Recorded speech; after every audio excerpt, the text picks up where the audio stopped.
দিনের সরকারি অফিস, রাতে আবাসিক ভবন। টাঙ্গাইলের বেশ কিছু সরকারি অফিস দিনের বেলায় দাপ্তরিক কার্যক্রম পরিচালনা করলেও রাত হলে সেগুলো পরিণত হয় আবাসিক ভবনে। অভিযোগ, সংশ্লিষ্ট কর্মকর্তা ও কর্মচারীদের একটি অংশ বছরের পর বছর অফিস ভবনে বসবাস করছেন। এতে একদিকে যেমন সরকারি অফিসের স্বাভাবিক কার্যক্রম ও সম্পদের যথাযথ ব্যবহার প্রশ্নের মুখে পড়ছে, অন্যদিকে সরকারি অর্থের সঠিক ব্যবহারের বিষয়ে জনমনে নানা প্রশ্ন তৈরি হয়েছে। রাতের বেলা অফিস ভবনে জ্বলছে আলো। বাইরে থেকে মনে হতে পারে গুরুত্বপূর্ণ সরকারি কাজ চলছে, কিন্তু বাস্তবে দেখা গেছে ভিন্ন চিত্র। অভিযোগ, সংশ্লিষ্ট কর্মকর্তা কর্মচারীদের কেউ কেউ বছরের পর বছর অফিস ভবনে বসবাস করছেন। আমি আসছি 1 মাস সপ্তাহ থেকে বাসা নিয়ে নেওয়ার জন্য। আপনি তো 1 সপ্তাহ ধরে থাকেন না, আপনি আসার পর থেকে থাকেন এখানে। থাকি তো রানি, বৃহস্পতিবার চলে যাই। জেলার ত্রাণ ও পুনর্বাসন কর্মকর্তা মোহাম্মদ আখতারুজ্জামান জানান, 2024 সালের 18 ডিসেম্বর থেকে অফিসে অবস্থান করছেন। তার দাবি, অফিসে পরিচ্ছন্নতা কর্মী না থাকায় তিনি সহ আরো কয়েকজন সেখানেই থাকেন। স্টাফ নাই যে পরিষ্কার পরিচ্ছন্ন, আমরা নিজেরাই লোক রেখে এটা পরিষ্কার পরিচ্ছন্ন করি।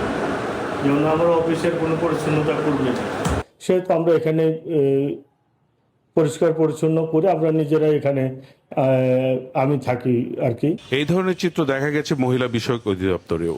উপপরিচালক জাকির হোসেন জানান, শারীরিক অসুস্থতার কারণে বছরের শুরু থেকে জুন মাস পর্যন্ত তিনি অফিসে অবস্থান করেছেন। ব্যাচেলারদের জন্য বাসা পাওয়া খুবই কঠিন, এই সিঁড়ি ওঠা নামা অনেক কষ্ট।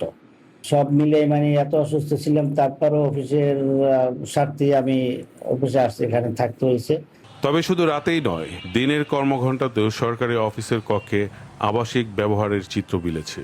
জেলা বীজ প্রত্যয়ন অফিসে বিকেল 3টার দিকে গিয়ে দেখা যায় একটি কক্ষে ঘুমিয়ে আছেন একজন অফিস সহকারী। আপনার এখানে কয়জন থাকেন কর্মকর্তা? কর্মকর্তা আছেন 3 জন ছিল, একটা খালি আছে, 2 জন আছে কর্মকর্তা 2 জন আছে। মানে 2 রুমে 3 জন থাকেন? 2 জন, মানে 2 রুমে 2 জন থাকেন। অফিসাররা মানে আপনি ছাড়া আর কে থাকতো? কে কে থাকতো? AKS অর্জন করলো গিনেস ওয়ার্ল্ড রেকর্ডস। AKS আরও উদ্বেগজনক চিত্র জেলা প্রাথমিক শিক্ষা অফিসে। ভবনের 3য় তলায় গিয়ে দেখা যায় কয়েকটি কক্ষ অনেকটা আবাসিক বাসার মতো ব্যবহার করা হচ্ছে। দুপুরে খাবারের পর নিজ কক্ষে শুয়ে মোবাইল ব্যবহার করছিলেন জেলা প্রাথমিক শিক্ষা কর্মকর্তা। পাশের কক্ষেও অবস্থান করছিলেন কয়েকজন কর্মকর্তা।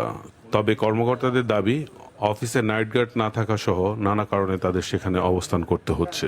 আমাদের নতুন নাইট গার্ড নেই, আমাদের কাগজ কলমের নাইট গার্ড নেই, ঠিক আছে? আপনি তো উল্টা করে বুঝেন, যদি যেটা করেন তাহলে একটা কোশ্চেন, আর উল্টা করে বোঝার প্রচেষ্টা করি, জানেন তো এই ধরনের মানে সিকিউরিটি দায়িত্ব আছে। মানে আপনি একজন জেলা শুনতে একটু দায়িত্ব পালন করে, এটা কি? আমি আগে বলছি আপনি কথা এমনি বললে বুঝলে এটা মুশকিল হয়ে যাবে, ঠিক আছে? আর যদি মনে করেন এটা থাকেন কোনো কোশ্চেন আছে তাহলে অবশ্যই কোশ্চেন নেব।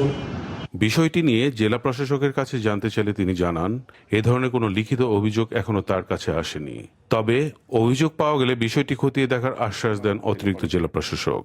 আপনার কাছে আমি প্রথম শুনলাম যে এই ধরনের সত্যি আমাদের কাছে এই ধরনের কোনো অভিযোগ আমরা পাই নাই যে সরকারি কর্মকর্তাগণ সরকারি অফিসে বসবাস করছেন। তা আমরা যদি এই ধরনের অভিযোগ পাই, সেক্ষেত্রে এটা আমরা অবশ্যই এটা খতিয়ে দেখব এবং তদন্ত সাপেক্ষে প্রয়োজনীয় ব্যবস্থা গ্রহণ করা হবে।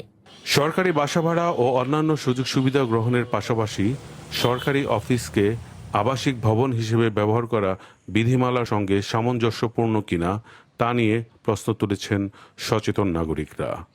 বিষয়টি তদন্ত করে প্রয়োজনীয় ব্যবস্থা নেওয়ার দাবি জানিয়েছেন তারা। সোল শরীফ, ওয়ান নিউজ, টাঙ্গাইল।